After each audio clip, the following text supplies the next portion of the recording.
Juste, je vais revenir dans notre précédente interview. Vous avez dit les histoires système dégage, ça donne un éclat de rire, parce qu'on ne dégage pas un système comme ça. Non, je ne dis pas un éclat de rire, certainement pas. Je dis qu'on peut traduire en termes plus politiques l'idée d'un système qui dégage, et qu'à ce moment-là, il faut voir en quoi consiste le système. Et je disais, lorsque le peuple dit système dégage, il dit l'armée n'a plus à nous ramener les chefs de l'État et à les faire élire par des élections truquées. Et si je formule la question comme ça, elle devient une revendication politique en vue d'organiser un système politique démocratique.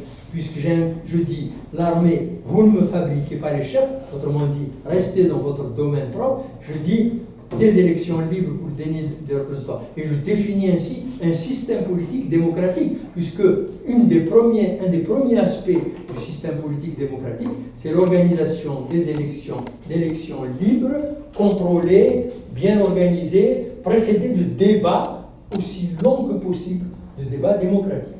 Alors justement, vous allez répondre une ou deux questions avant qu'on en termine, mais d'abord je voudrais qu'on reste là sur le directoire, voilà. Vous dites il faut des élus, il faut des représentants. Est-ce que c'est par élection? Est-ce qu'il faut une assemblée constituante? Est-ce que cette période de transition va être courte? On va juste mettre en place le conseil de transition et puis on va revoir le fichier électoral et on organise les élections. Est-ce que cette période va être longue? On va peut-être discuter de la nature de l'État, de la Constitution.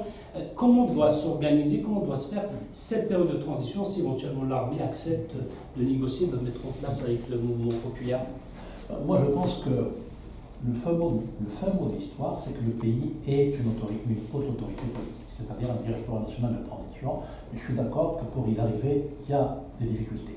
J'ajouterai encore, pour lever les obstacles psychologiques, notamment au sein du commandement militaire, la participation d'un officier de haut rang, un général, qui va faire partie de ce directoire. C'est tout à fait logique parce qu'il est très difficile d'imaginer l'armée complètement en dehors de la phase de transition. Deuxièmement, pour moi, la phase de transition n'a pas pour fin en soi l'élection d'un président de la République. Parce que si on élit un président de la République, c'est comme qui mettrait un chapeau sur un monstre. C'est pas parce qu'on a changé le chapeau du monstre que le monstre a changé. Donc, il s'agit, et ça je pense qu'on est d'accord, il s'agit d'une refondation de l'État et de la nation. C'est pour ça que, je reviens à la durée de la période de transition, elle doit être longue. Une période de 6 mois, ça permet de faire élire un nouveau président. Il y a beaucoup qui trépignent pour aller au présidentiel. Ceux-là ne pensent pas du tout à l'avenir du pays, ne pensent pas du tout à un avenir démocratique.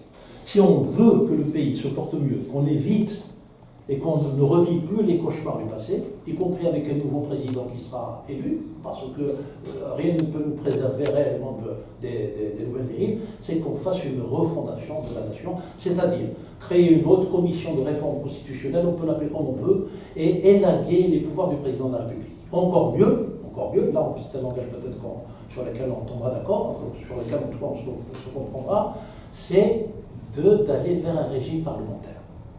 C'est-à-dire d'élire une assemblée qui va dégager en son sein une majorité et élire au suffrage indirect un président du Conseil ou un chef d'État, etc. Ça, c'est la véritable refondation de l'État et de la nation. Comme ça, chaque équipe au gouvernement sera comptable de ses bilans. Parce que jusqu'ici, c'est le drame de l'Algérie, c'est que personne n'est comptable de ce qu'il a fait, y compris de toutes les turpitudes qui se sont déroulées dans ce pays. Nul n'est responsable, nul n'est coupable. La grande difficulté d'une période de transition, c'est que, d'une part, le soulèvement populaire veut qu'elle soit une transition vers un système politique démocratique, et que l'autre partie, c'est-à-dire le commandement militaire, veut sauvegarder le système. Telles sont les positions. Il faut donc partir de là. Si un jour, grâce au dialogue qu'on lui demande d'impulser, notamment parce que la balle est dans son camp, le commandement militaire décide d'aller vers le dialogue et va donc vers un certain nombre de personnalités qui sont capables de parler au nom du soulèvement populaire, alors il faut qu'il accepte qu'on aille vers une transition démocratique. On ne peut pas aller vers une transition démocratique sans mettre en place un certain nombre d'organes.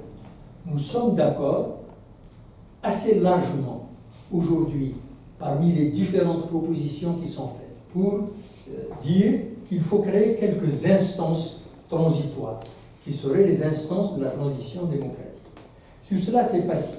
Mais le commandement militaire n'a jamais pris l'engagement ni sur ces instances, qui sont pourtant demandées de tous côtés, y compris un collège présidentiel, par exemple, y compris la commission électorale dont on parlait tout à l'heure, indépendante pour l'organisation et le contrôle des élections. Même sur ça, il n'a pas pris véritablement une position claire en vue d'en faire des institutions de la transition. Il faut surtout qu'il dise clairement qu'il veut lui aussi aller vers une transition démocratique. On ne peut pas à la fois dire on épouse les revendications du Hirak, dans la principale est système dégage, et qu'on peut traduire en termes politiques. Tout à l'heure, on a vu comment. Avec un exemple, on a vu déjà beaucoup, mais on peut citer beaucoup d'autres. On ne peut pas à la fois dire qu'on épouse les revendications du Hirak et ne pas au moins dire, bien, oui, nous allons, pendant la période de transition, organiser les éléments d'une marche vers un système politique démocratique. Et ça exige des mesures tout de suite. Ils peuvent les prendre tout de suite, avant même d'aller vers le dialogue, s'ils veulent que le peuple ait de nouveau confiance en eux. Quelles sont-elles, ces mesures? Améliorer l'indépendance de la justice tout de suite. Tout de suite. Ils peuvent le faire. Dégager les compétences du ministère de la Justice à l'égard des magistrats. C'est possible, tout de suite. Dégager ce rôle du président de la République en ce qui concerne le système judiciaire. Le président de la République n'a pas à chapeauter les magistrats si on veut une justice indépendante. Tout de suite dire que tel et tel pouvoir du président de la République ne seront pas soutenus par le commandement militaire demain. Tout de suite enlever les lois ou au moins les amender. Amender les lois qui freinent le mouvement associatif, syndical,